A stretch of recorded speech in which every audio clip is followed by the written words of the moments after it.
కొన్ని కొన్ని అతి చెయ్యకుండా ఉంటే బావుంటది. ఆదిరెడ్డి అప్పారావు గారు. అవును. ఆ మహిళ ఎవరో వచ్చింది. ఒక ఆవిడ కోడలు. వాళ్ళ అత్తగారు ఇబ్బంది పెడుతుంది. వాళ్ళ ఆయన ఇబ్బంది పెడుతున్నాడని చెప్పింది. ఆ సందర్భంగా ఆళ్ళతో మాట్లాడాను. అందులో నేనేం బూతులు తిట్టలేదు గదా!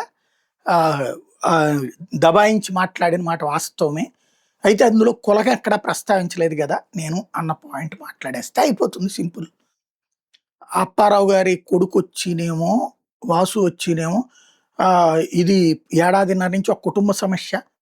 మా నాన్న తీరుస్తుంటే మీరు అనవసరంగా చెడగొడుతున్నారు. దీంట్లో వచ్చేసేసి ఏది కొన్ని వాయిస్‌లు ఎడిటింగ్ జేశారు అన్నటువంటిది. ఇప్పుడు అప్పారావు గారొచ్చి మార్ఫింగ్ జేశారు దాంట్లో వాయిస్‌లు అని ఆయన. అదే సందర్భంలో ఫోన్‌లో మాట్లాడిన మాట వాస్తవమే అని ఒప్పుకుంటున్నా.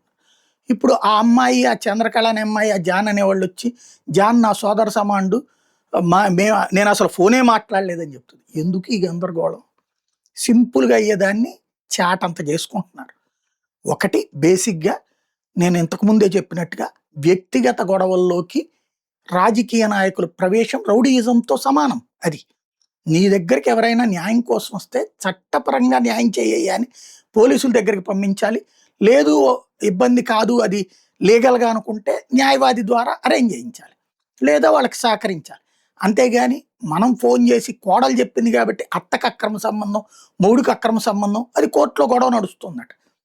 అలాంటప్పుడు మాట్లాడడం అనవసరం. మళ్ళీ దాంట్లో మార్ఫింగు, దాంట్లో ఇది ఎందుకు ఈ తప్పుడు ప్రచారాలు? మాట్లాడాం. అందులో బూతు లేదు గదా! అంటే అయిపోయా.